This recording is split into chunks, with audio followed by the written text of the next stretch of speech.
right, back to it now. Thank you for being here. Greatly appreciate it. The Michigan primary in the books. The next stop, of course, Super Tuesday, March the 5th. Donald Trump winning, 68, 69% of the vote. Joe Biden got 81% of the vote, but the big story here is that 101,000 Democrats voted uncommitted. They were hoping for 10,000 in a protest vote. They got 100,000 plus. Kind of a big deal. My next guest, Dr. Sherry O'Donnell, leading medical doctor, United States Senate candidate from Southwest Michigan. Doctor, good to have you back on the program. Thank you. It's good to be back, Steve. I see that both Donald Trump and Joe Biden are headed to the border, and Donald Trump was headed to Eagle Pass, and all of a sudden we've got this horrible case of this nursing student on the University of Georgia beaten to death last Thursday by an illegal from Venezuela, broad daylight, dragged into the bushes, beaten so severely he tried to disfigure her by disfiguring her skull.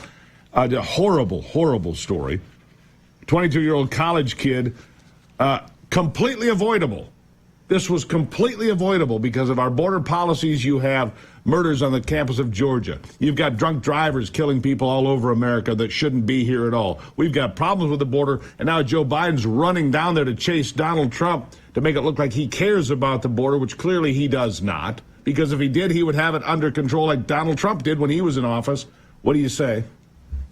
Steve, that is so true. You know, after being down at the border myself, what's happening at the border and this side of the border is absolutely heinous. And Biden can't find his way down to the border, and he won't know which way to go when he is down there. Donald Trump is the one that's closed the border. There's been more than 76 million illegals throughout the time of Biden's administration. This is as much a Biden and an administration crisis as it is a border crisis. That Venezuelan was also arrested and let go, arrested and sent down there. You know, there's no conceivable, absolutely no conceivable excuse for what's gone on with that. And that Venezuelan, I've got at least 3 arrests. Yeah, I've got at least 3 arrests. He was arrested for endangering a child less than 17. I don't know the details. We can't quite figure that out. In New York, released before a detainer could be issued. Goes to Georgia. Gets arrested for drunk driving. Gets released. Gets arrested for shoplifting. Gets released. I don't know how it works for an illegal alien, but if you get arrested for drunk driving in America, you have to post a bond. Who's posting bonds for these illegals? That's my question, doctor, because I'm going to guess he didn't have $1,000 or $2,000 to post bond for a drunk driving arrest. And then, of course, he goes on and murders this nursing student, beautiful young woman. It's horrible. I can't even imagine what her family is going through because, again, this was completely preventable. But how are these illegals going in and getting out? Going in and getting out. And I would point out that Athens, Georgia, sanctuary city there at the University of Georgia. Your thoughts? Well, it's part of it, is making these sanctuary cities. What does that even mean, Steve, other than the fact that they're allowed to run havoc, allowed to commit crimes that otherwise would have any citizen behind bars? There is no explanation. Say why there is no explanation for that, Steve. And yes, this young lady who had a bright future ahead of her, a nursing school student, and the left wants to spin it that how unsafe it is for female athletes to be by themselves. It has nothing to do with that. It had everything to do with this Venezuelan. Let's be clear about that one. If they cared about female athletes being safe, they wouldn't let transgender women on the basketball court to injure other players. But hey, I'm just nitpicking, all right? Yeah.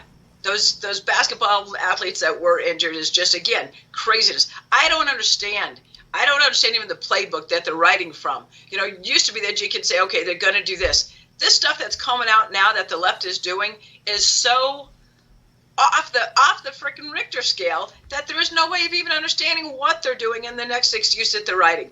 Biden going to the border is absolutely for show, and it's craziness because yes, when I was down at the border, Steve, the guys that I worked with, Dr. Pete Chamber, said they would have it closed and taken care of in 1 week. All they needed was the order. Yeah, I want to point out something else. Here a couple of weeks ago, you probably knew this. 150 Democrats, including 3 from Michigan, 150 members of the United States Congress Democrats voted against deporting illegal aliens who get caught drunk driving. I have a whole stack here, Doctor, of people killed by drunk drivers in this country illegally. I just did it in about a 2-minute search this morning. One after another after another. and Rashida Tlaib and other Michigan Democrats said, no, we don't need to kick him out for that. What's it going to take? How many bodies like Lake and Riley's do we need to have them say, oh, maybe we've made a mistake here? How many?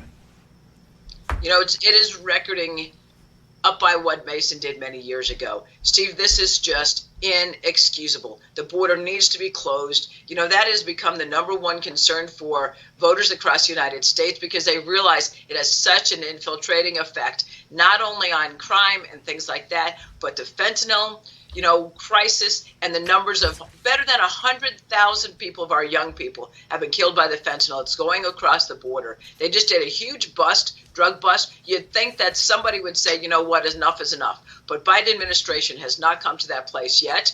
We need Biden out of office, Trump in office, and we need to close that border. 400 deaths today, 400 deaths tomorrow, 400 deaths today after that, give or take. Because I'm kind of placing this at 125,000 Americans will die from fentanyl this year. I just told the story of a young man at UC Berkeley who died of an overdose, 19-year-old engineering kid. He didn't go out and take a fentanyl pill. No, he did what a lot of college kids did. He experimented a little bit with drugs, and he caught rat poison. And his life is over, poison, because he did what a lot of teenagers do. He messed around in college. Look, I was guilty of the same thing. I just didn't have to pay with my life. We need to clean up our act. We have to clean up our act, Doctor. I got something else I wanted to ask you about here. Pete Hoekstra now apparently is the chair of the Michigan Republican Party. It's been a lot of division in the Michigan Republican Party. If you become the candidate, the nominee for U.S. Senate, how do you heal some of those wounds before we get to the general election in November? We need to try to unite, Steve. When the divisiveness first started, I even reached out to the chair and the co-chair and said, guys, I do counseling, I do liaison. You know, I'm a mediator oftentimes. Let me sit down with you. And that didn't work. So I just kind of said, you know what, I've got a campaign to run and to win. So I was laser focused, let the rest done.